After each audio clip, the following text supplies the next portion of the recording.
Oke pemirsa, sekarang kita akan melihat bagaimana update informasi terkait polisi yang mengungkap hasil otopsi Rudi Esgani, pengacara asal Kabupaten Bone, Sulawesi Selatan yang tewas di malam pergantian tahun akibat terkena tembakan. Ya, peluru yang mengenai wajah korban ditemukan bersarang di tulang leher berasal dari senapan angin. Tewasnya Rudi Esgani, pengacara asal Kabupaten Bone, Sulawesi Selatan di hadapan istri dan keluarganya saat mengadakan acara makan-makan di malam pergantian tahun perlahan mulai terkuak nih. Bahkan polisi mulai mendapatkan apa penyebab kematian korban pasca dilakukan otopsi.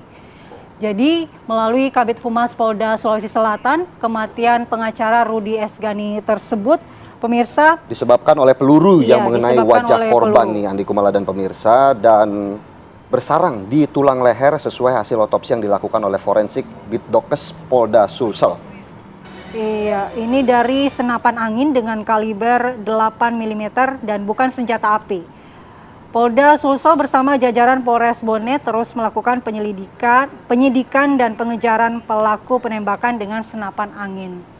Ini Memang sangat tragis juga karena belum terjadi diketahui ya motifnya di depan apa ya, Mas Indra. Keluarganya, di depan Betul istri. sekali, ketika sedang ingin merayakan pergantian tahun baru justru harus meregang nyawa. Tentu kita berspekulasi. Betul. Karena profesinya sebagai pengacara mungkin ini berkaitan dengan kasus yang sedang ditangani ya. Tapi kita harus mengkonfirmasi ini dengan kepolisian tentunya yang melakukan penyidikan. Dan bagaimana juga kita akan melihat sesaat lagi kondisi terkini, ada update apa, karena korban juga telah dimakamkan kemarin setelah dilakukan otopsi oleh pihak kepolisian. Andi Kumala. Iya, tentu ini adalah duka mendalam bagi keluarga korban dan akan meminta kepolisian untuk terus mengusut dan menangkap pelaku penembakan tersebut. Memang sejauh ini polisi telah memanggil beberapa saksi, baik dari pihak keluarga maupun warga yang berada di sekitar kejadian.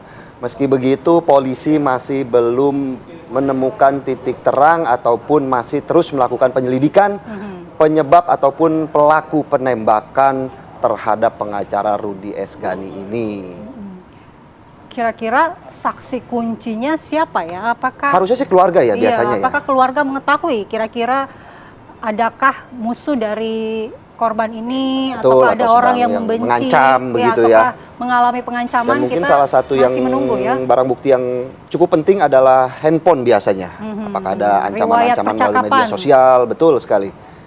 Dan mengingat profesi korban ini profesi yang sangat dekat dengan tindakan-tindakan kekerasan begitu ya, pengacara, dengan ancaman-ancaman yang tentunya baik dari kasus yang sedang ditangani. Maka dari itu polisi juga terus melakukan penyelidikan ya terkait tewasnya Rudi Esgani ini.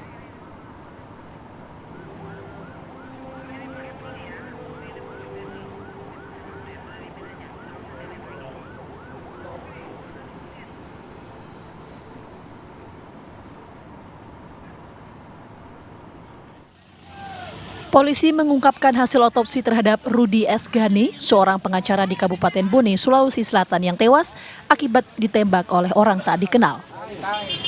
Kabid Humas Polda Sulawesi Selatan, Kombes Pol DDS, mengatakan bahwa senjata yang digunakan oleh pelaku merupakan senapan angin, bukan senjata api.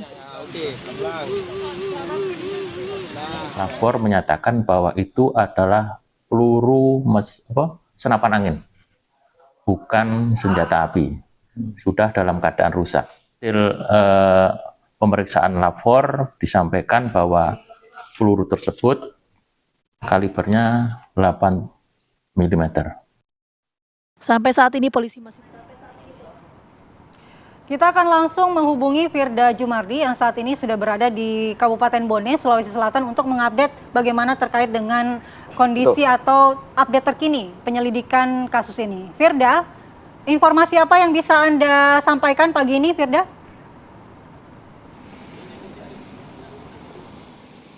Yang di Kumala, Philips, dan juga pemirsa, saat ini saya sedang berada di TKP kejadian malam tragis penembakan Rudi Esgani yang merupakan seorang pengacara di Kabupaten Bone, Sulawesi Selatan di Dusun Limpo.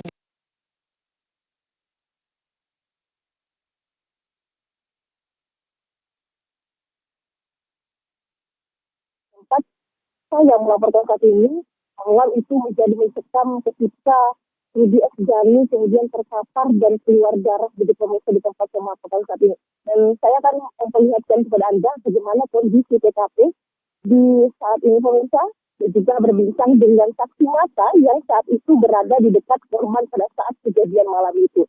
Pemirsa bisa dilihat di belakang saya. Pemirsa, Mbak Ibu bisa ke sini. Pemirsa di sinilah tempat saya melaporkan saat ini, di sinilah TKP itu kejadian malam itu terjadi, dan saat ini saya sedang bersama dengan Mbak Yuliana yang merupakan saksi mata yang merupakan keluarga korban dan ada pada saat kejadian tragis malam itu. Selamat pagi Mbak Yuli. Mbak Yuli bisa lihat kamera Mbak.